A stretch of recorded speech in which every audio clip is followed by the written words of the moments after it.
Hi, I'm Jonathan Parker with Ignite Tuition, and in this video we're going to be looking at a scene from Good Night and Good Luck and how we can analyse this scene.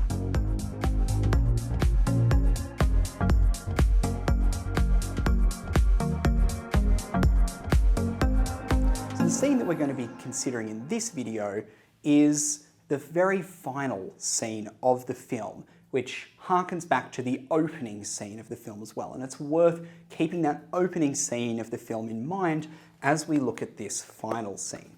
Now, what's happening in this scene is where we see Murrow deliver his speech to the Radio and Television Association, in which he is proclaiming the way in which television can be used in a virtuous manner, but also deriding how it can be used in an insulating manner. So let's have a watch of this scene and then unpack what's going on within it stylistically and thematically.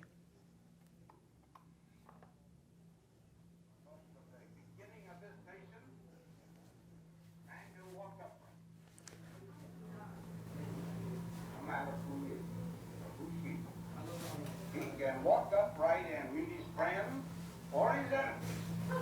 And he does not fear, but because that enemy may be a position in great power, that he can be suddenly thrown in jail, to rot there without charges and with no recourse to justice. We have the Habeas Corpus Act and we respect it. I began by saying that our history will be what we make. If we go on as we are, then history will take its revenge and retribution will not limp in catching up with us. Just once in a while, let us exalt the importance of ideas and information. Let us dream to the extent of saying that on a given Sunday night, a time normally occupied by Ed Sullivan is given over to a clinical survey on the state of American education. And a week or two later, the time normally used by Steve Allen is devoted to a thoroughgoing study of American policy in the Middle East. Would the corporate image of their respective sponsors be damaged? Would the shareholders rise up in their wrath and complain? Would anything happen other than a few million people would have received a little illumination on subjects that may well determine the future of this country and therefore the future of the corporations? To those who say people wouldn't look, they wouldn't be interested, they're too complacent, indifferent, and insulated, I can only reply, there is, in one reporter's opinion, considerable evidence against that contention. But even if they are right, what have they got to lose? Because if they are right, and this instrument is good for nothing but to entertain, amuse, and insulate, then the tube is flickering now, and we will soon see that the whole struggle is lost. This instrument can teach. It can illuminate, and yes, it can even inspire. But it can do so only to the extent that humans are determined to use it towards those ends. Otherwise, it is merely wires and lights in a box. Good night, and good luck. As we considered when we analysed the other scene of interest in Good Night and Good Luck, which you can see in another video, we want to follow these 3 steps when trying to unpack the meaning of this final scene and indeed the opening scene as well. We want to look for the filmic features, which we have considered in a previous video on form. We want to consider the effect of these features and choices, and we want to identify the overall meaning contained within these choices and the scene as a whole.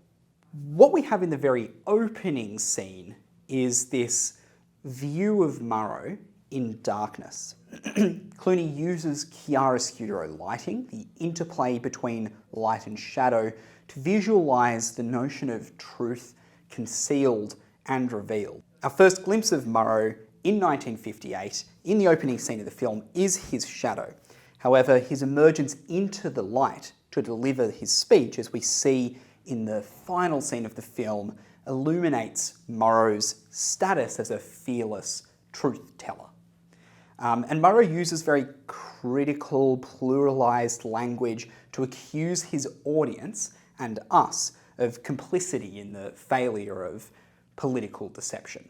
He's also very accusatory, as we see in this final scene, of media agglomerates who are not willing to give over even one program every month to a program that is going to educate and illuminate the middle American audience on issues of great concern.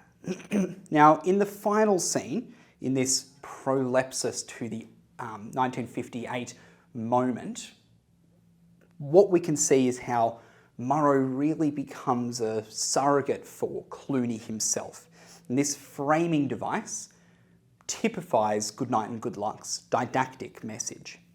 If we continue to allow television to distract us, delude us, and insulate us, especially in the wake of political turmoil that's occurring now with the rise of authoritarianism again within democratic countries, then the edifying potentiality of media and the televisual medium is lost, sacrificed to the more of history, along with the time of Murrow, the American Constitution, and liberal Western values. But if, like Murrow, as we see in this very humanising close-up shot, we demand the media tell us the truth and that it doesn't surrender to the temptations of sensationalism and fake news, clickbait and alternative facts, then we can learn from it, and it can be the impetus for growth. Thank you for watching this video, and if you found this illuminating, feel free to subscribe for more videos.